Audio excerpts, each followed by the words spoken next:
If the Democrats' voting rights bill fails in the Senate next week, are we without hope? Two guests who joined us on the show last night answered no, we are not.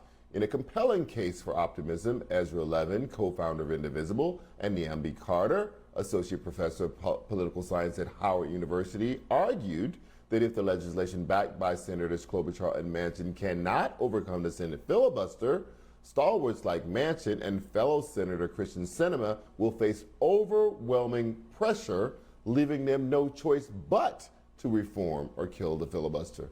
And it's our job as citizens to apply that pressure.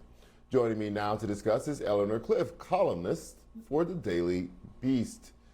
Eleanor, I don't know if I am an optimist or a pessimist about this, prospects of the voting rights bill getting through, but I know that I am incredibly concerned about it. What is your feeling about whether or not this will actually happen, that we'll get federal voting rights legislation? Well, you can make the case that the vote next week in the Senate is a trap set by the Senate leader, Chuck Schumer, to snare Senator Joe Manchin, because Joe Manchin has been the big advocate of bipartisanship, and he has a big interest in this particular voting bill because he is one of the lead authors. It is fulfilling his belief that if you craft legislation that sticks to the bare minimums, just gets done what needs to be done, and doesn't fill it up with all kinds of Democratic wish lists, that you could get Republican support. And if it's demonstrated next week that the Republicans will not support anything, even if their buddy across the aisle worked on it and talked to them about it, and they still won't cooperate, you could argue that this might make Senator Manchin see the reality of today's politics and go along with what the president suggested is a pause in the filibuster, lifting it for voting rights. So I think that's possible. Would I put odds on it?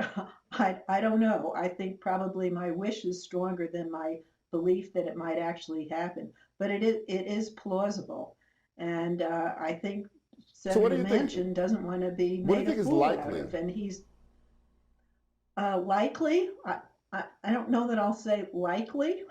I would say very possible. How about that?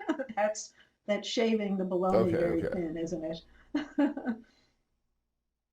Right. So, I mean, because the other side of it, I mean, just being cynical because we're trapped in this reality where we don't know what's going to happen, and all things are possible, including the fact that Manchin could defend the thing that he helped to write. But conversely, he could, there's an equally plausible scenario where he says, I did my best, I helped to write it, and I actually asked for them to help. They didn't do it. I still don't want to do something that destroys the institution, which I believe that getting rid of the filibuster would help to destroy the institution. That is also plausible, is it not? It is plausible, and it's probably more likely than the previous scenario that we sketched out. But I imagine that Senator Manchin is having some second thoughts. He's got to, because he's worked diligently to try to bring Republicans along, and they have refused.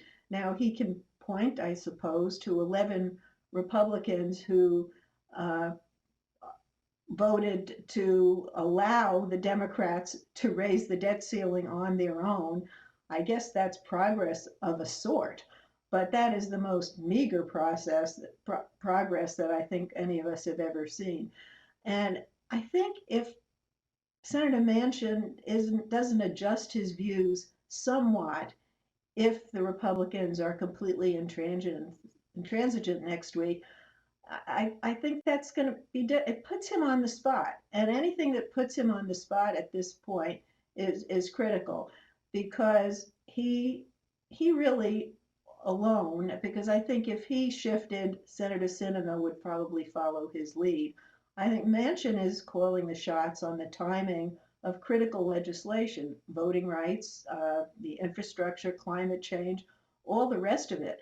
And he coming from West Virginia knows that his state gets far more back from the federal government than they send to Washington in taxes, and that his people critically need this legislation, and that as a coal state that is transferring or transitioning to a new economy, he needs help. So I think the pressures on him are pretty enormous to go along on everything from voting rights to the Build Back Better bill. And he can't Right. get any more intransigent. So the narrative has to take a turn. And it's possible that he has dragged this out as long as he can. Right. He's milked everything he can out of it. And let's see in the final legislation what little goodies are tucked away in there for West Virginia. Hmm. I'm sure there will be. Eleanor Clift, I think I'm going to peg you somewhere slightly on the side of optimistic about this Yes, legislation. more Thank you so optimistic much for than joining us tonight. pessimistic. Yes. There you go. Thank you so much for joining me tonight. I really appreciate it.